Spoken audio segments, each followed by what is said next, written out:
Assalamualaikum.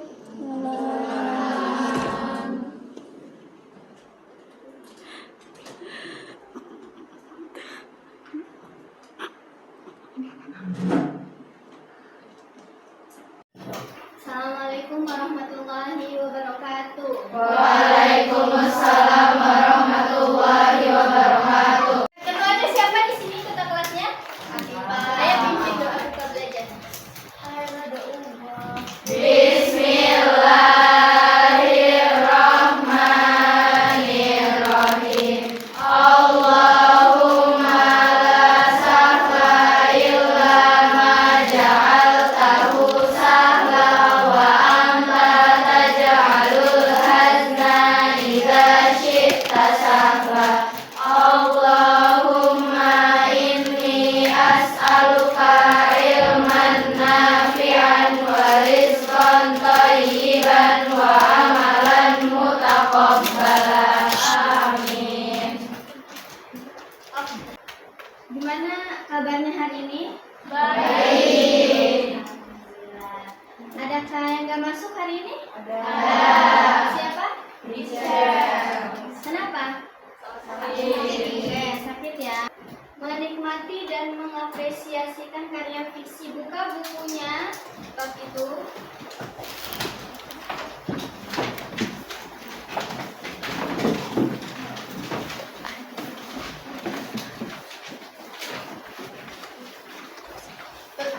Sudah dibuka? Sudah. Oke, kita lanjut ya. Ada yang suka baca novel? Ada. Gimana perasaannya ketika membaca novel? Silakan, namanya siapa? Jia, silakan jawab pertanyaan. Gimana rasanya ketika membaca?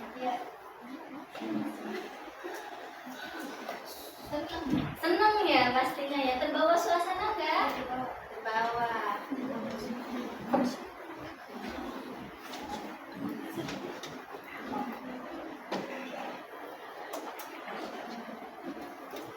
Oke, di sini.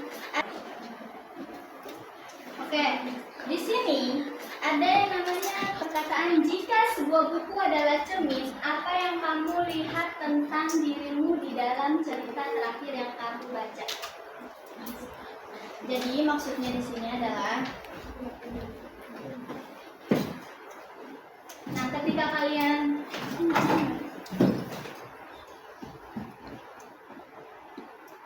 Oke, lanjut aja ya.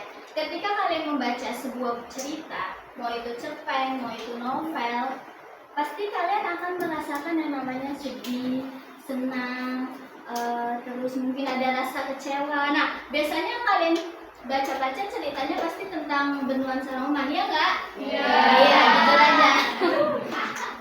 Karena ibu pernah. Nah, ibu akan menampilkan gambar tentang seorang ayah yang bekerja. Ibu kasih waktu kalian 1 menit untuk memikirkan gambar ini. Nanti ibu tanya, bagaimana perasaan kalian ketika melihat gambar ini? Perjuangan seorang ayah.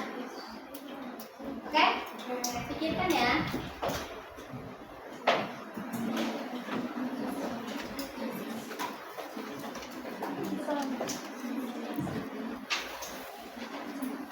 Lihat aja. Buat 1 baris saja. Nggak usah harus dicat. Nah. Sudah? Sudah ya? Di sini ibu akan menunjuk yang namanya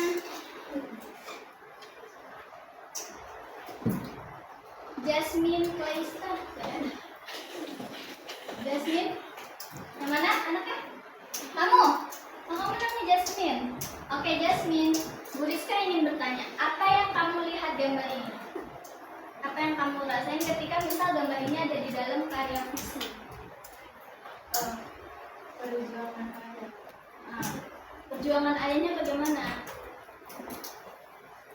Perjuangan ayah. Oke, sudah bagus. Apakah ada yang bisa menyanggah? Ada yang bisa menambahkan?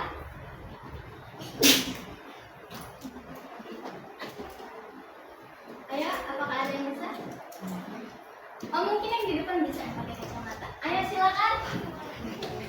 Apa yang kalian mau rasakan ketika melihat seorang ayah yang berjuang untuk mencari nafkah?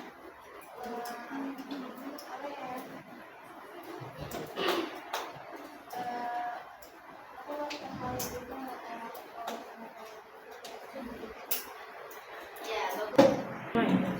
Jadi tujuan pembelajaran ini yang ibu bawakan itu ialah jadi kita harus tahu tokohnya siapa, alurnya, kejadiannya apa. Alur itu kalian tahu kan, urutan kejadian peristiwa itu seperti apa, latarnya di mananya itu seperti apa.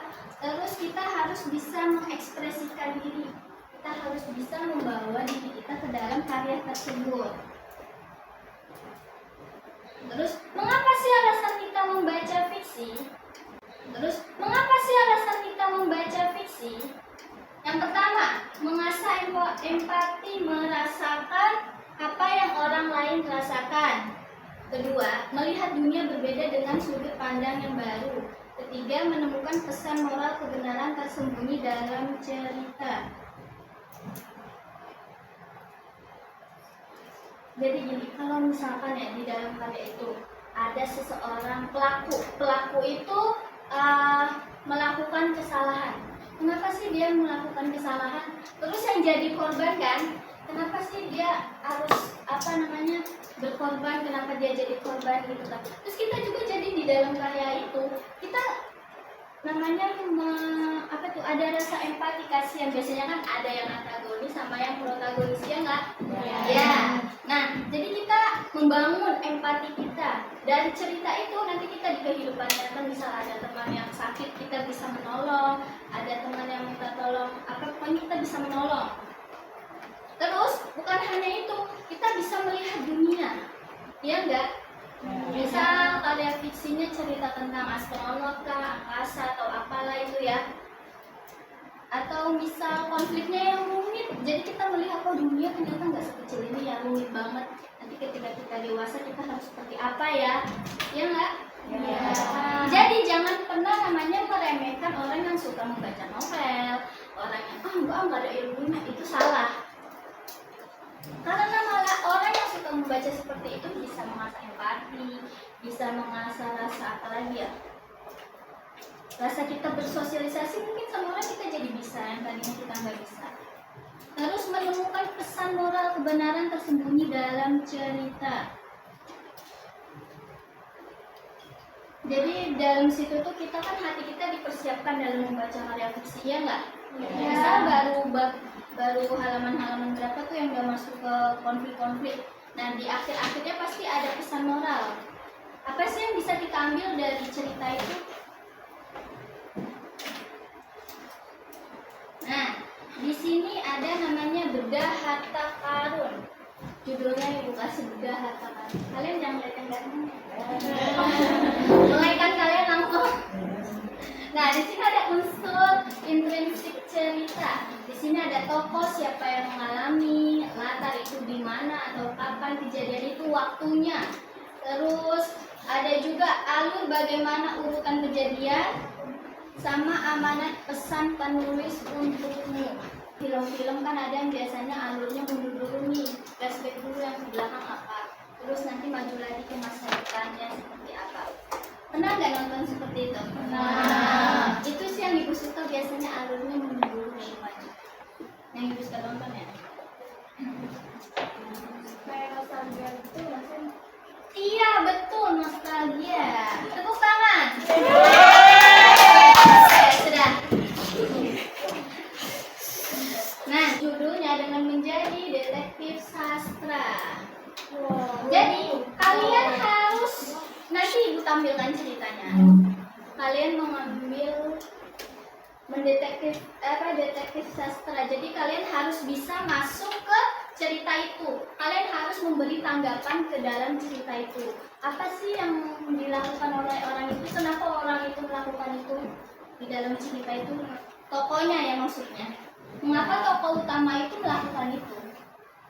Bikin kelompok Ini kan ada 32. Berarti bikin 8 kelompok, satu kelompok 4 orang aja. Ini depan belakang, depan belakang, depan belakang, depan belakang, depan belakang. Oke? Oke. Nah, kalau yang 2 itu kurang, masuk ke sini bisa nggak? Atau nggak masuk ke sini aja nih, biar 6 nggak apa-apa. Nah, ini ada ceritanya. Ibu akan memberikan ceritanya.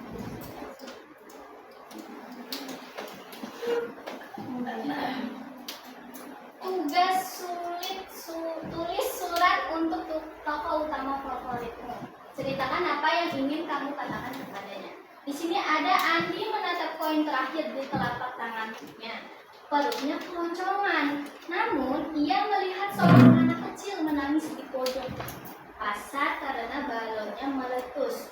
Tanpa bicara, Andi berjalan mendekati penjual balon, menukar kain makan siangnya dengan sebuah balon merah, lalu memberikannya pada anak itu sambil tersenyum tipis. Kalian tulis, ayo satu orang aja di dalam kelompok. Ibu kasih waktu 3 menit untuk menulis. Anak SMP harus cepat menulisnya. Sudah selesai waktunya kita saling bertukar pendapat. Dimulai dari kelompok ini. Apa jawabannya? Ya jawabannya dari pendapat ini yang seperti ini apa? Andi memiliki empati yang sangat besar, walaupun dia sedang kelaparan, dia tetap berkata.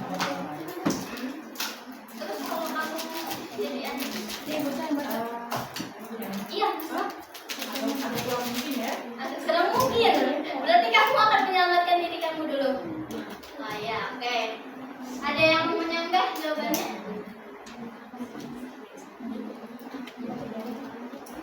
Ya, apa? Menurut kamu apa? Siapa namanya? Iya, iya apa? Ini suratnya buat Andi kan? Iya, suratnya buat Andi. Halo Andi, tadi aku melihatmu di pasar sedang kelaparan dan hanya mempunyai koin terakhir. Tapi ketika kamu melihat anak kecil tadi sedang menangis karena balon yang meletus, kamu lebih memilih memberikan balon untuk anak kecil tadi. Dan aku sangat suka dengan perilakumu karena kamu mempunyai etik. Mempunyai Apa? Rasa apa? mempunyai rasa peduli. Ya, oke, tepuk tangan buat kelompok.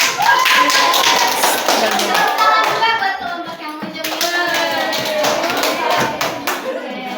Jawabannya sangat bagus ya. Tulis suratnya juga bagus juga. Halo Andi, tadi aku melihatmu di pasar. Aku tahu perutmu sangat lapar dan koin itu adalah harapan terakhirmu untuk makan siang. Tapi aku terkejut. Aku terkejut melihatmu justru membeli balon untuk anak kecil itu. Jujur, kalau aku jadi kamu, mungkin aku akan pura-pura tidak melihat anak itu. Iya, karena pastinya kita lapar ya. Anak itu karena aku sendiri sedang susah. Tapi darimu aku belajar bahwa menjadi pahlawan tidak harus punya kekuatan super. Cukup punya hati yang besar. Terima kasih sudah mengingatkanku bahwa berbagi itu tidak harus menggunakan kita punya segalanya. Semangat ya Andi, aku yakin kebaikanmu akan berbalas. Jadi, kesimpulannya dari materi kita ini, karya fiksi itu bukan hanya sekedar hayalan. Dia cerita nyata yang dibungkus menjadi cerita, menjadi buku, menjadi film.